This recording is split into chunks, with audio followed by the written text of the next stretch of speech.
$1.1 billion. That's how much Michael Burry, the man who predicted the 2008 housing crash, just bet against Nvidia and Palantir. On November 3rd, his hedge fund Cyan Asset Management disclosed it held bearish put options with a combined notional value of $1.1 billion as of September 30th. Think about that for a second. This is the investor who shorted the subprime mortgage market before anyone else saw the collapse coming. Christian Bale played him in The Big Short. He made billions while the world economy burned. And now, for the first time in years, he's making a public move. A massive short position against the most hyped companies in the AI boom. But here's what Wall Street isn't telling you. On November 22nd, Burry published his first Substack post in years. The title? The Cardinal Sign of a Bubble, Supply-Side Gluttony. And in that post, he dropped a comparison that should terrify every Nvidia shareholder. He said, and once again there is a Cisco at the center of it all, with the picks and shovels for all and the expansive vision to go with it. Its name is Nvidia. Cisco, the company that rose 3,800% between 1995 and 2000, became the most valuable company in the world at $560 billion in market cap, then crashed 85% within 1 year. 25 years later, Cisco's stock still hasn't recovered to its dotcom peak. And Burry is saying Nvidia is the Cisco of the AI bubble, the epicenter. The company everyone thinks is invincible. The one that's about to collapse and take the entire market down with it. The mechanism behind this comparison reveals why Burry closed his hedge fund days after disclosing this bet. He's preparing for the biggest crash since 2008, and Nvidia is ground zero. Let's start with the dot-com playbook. Because history doesn't repeat, but it rhymes. And right now, the AI boom is following the exact same pattern as the internet bubble 25 years ago. In his Substack post, Burry wrote, during the dot-com boom, the tech industry was defined by highly profitable large caps, among which were the so-called four horsemen of the era: Microsoft, Intel, Dell, and Cisco. Wait, highly profitable large caps? That's the narrative today. Everyone says, this time is different. The dot-com bubble was unprofitable startups burning cash. But today's AI companies are making billions. Wrong. Burry destroys that argument. The four horsemen were profitable. Microsoft was printing money, Intel dominated chips, Dell was a hardware giant. Cisco was the infrastructure provider for the entire internet. They were all massively profitable, and they all collapsed. Cisco went from $15 billion in 1995 to $560 billion in March 2000, a 3,800% gain in 5 years. It became the most valuable company in the world. Then, within 12 months, it lost 85% of its value.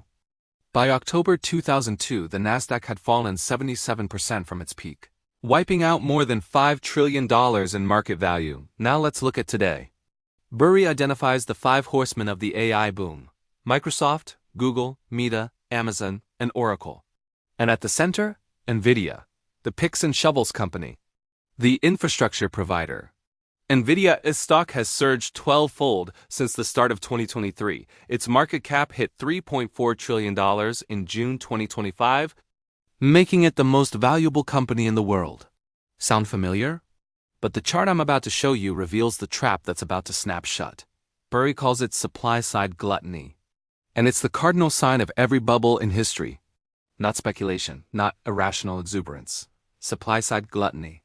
When companies build too much infrastructure, too fast, for demand that doesn't exist. Here is the data. The five horsemen have pledged to invest well over $1 trillion into microchips, data centers, and other AI infrastructure over the next few years. Nvidia, Microsoft, Google, Meta, Amazon, Oracle. They're all racing to build the biggest, most powerful AI systems on the planet. But here's the problem. There's nowhere near enough demand to justify that level of investment. Burry wrote, it's just not so different this time. Try as so many might do to make it so.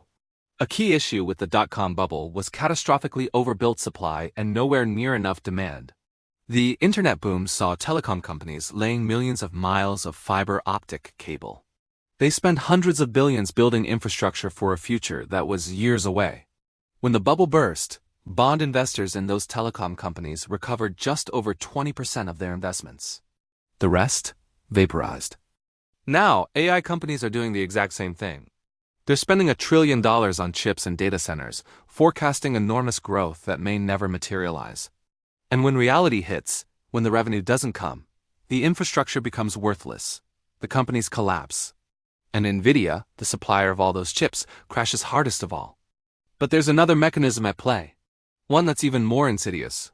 Burry calls it give-and-take deals. Wall Street calls it circular funding. And it's the same accounting trick that hid the losses during the dotcom crash. Here's how the circular funding scheme works.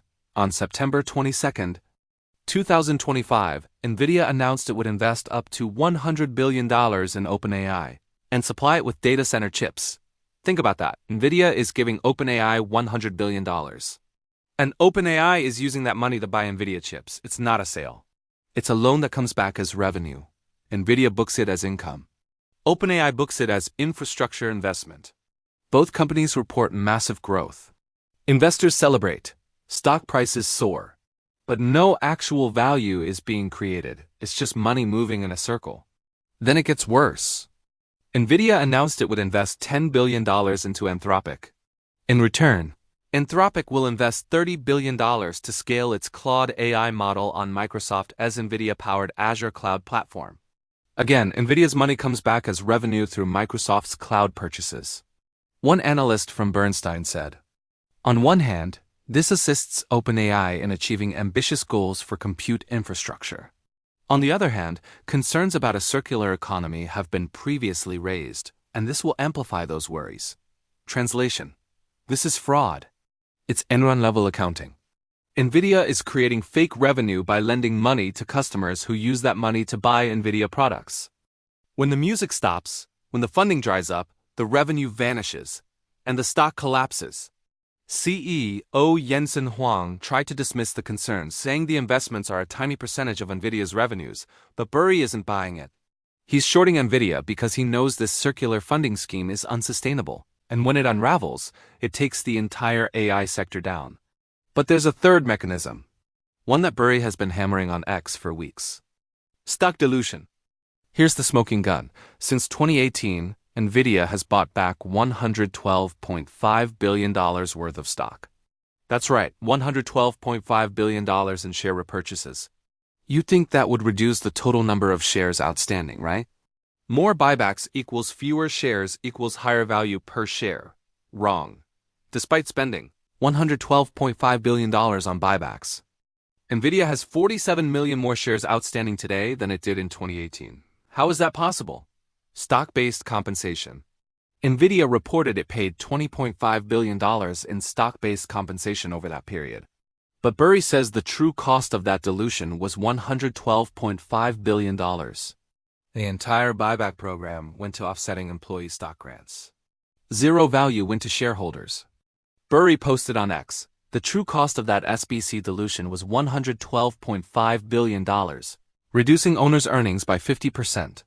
Translation: Nvidia's free cash flow is in $188 billion since 2018. It's $92.8 billion.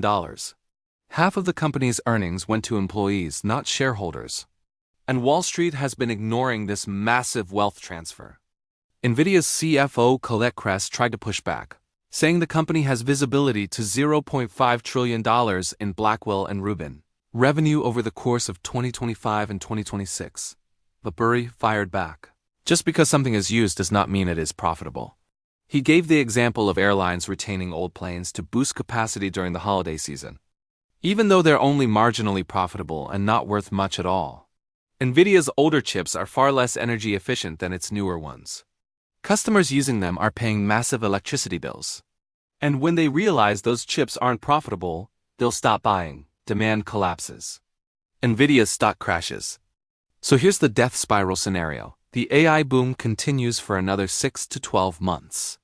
Nvidia keeps reporting record earnings. The stock hits new highs, maybe 4 trillion, maybe 5 trillion in market cap. Everyone celebrates.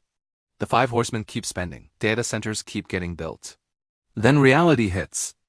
AI. Companies realize they're not generating enough revenue to justify the infrastructure spending. The circular funding loop breaks. OpenAI can't pay back Nvidia. Anthropic defaults. Microsoft cuts cloud spending. The $1 trillion in AI infrastructure becomes stranded assets. Nvidia's revenue collapses overnight. Earnings miss. The stock drops 20%, then 30%, then 50%. Panic selling begins. Institutional investors dump their positions. Margin calls cascade. And within 12 months, Nvidia loses 80 to 85% of its value. Just like Cisco did in 2000, the Nasdaq crashes. The S&P 500 plummets. Trillions of dollars in market value vaporize. Retail investors, the ones who bought Nvidia at the top, lose everything. And Michael Burry, the man who shorted the AI bubble before anyone else, makes billions. Cisco rose 3,800%, hit $560 billion, crashed 85%. Took 25 years to recover. Nvidia rose 12-fold, hit $3.4 trillion. Burry is betting it crashes 85% within the next year. $1.1 billion in put options. First Substack post in years. Hedge fund closed to outside investors. Burry is all in on this bet. Are you watching the show, or are you holding Nvidia at the top? What do you think? Drop your answer in the comments below.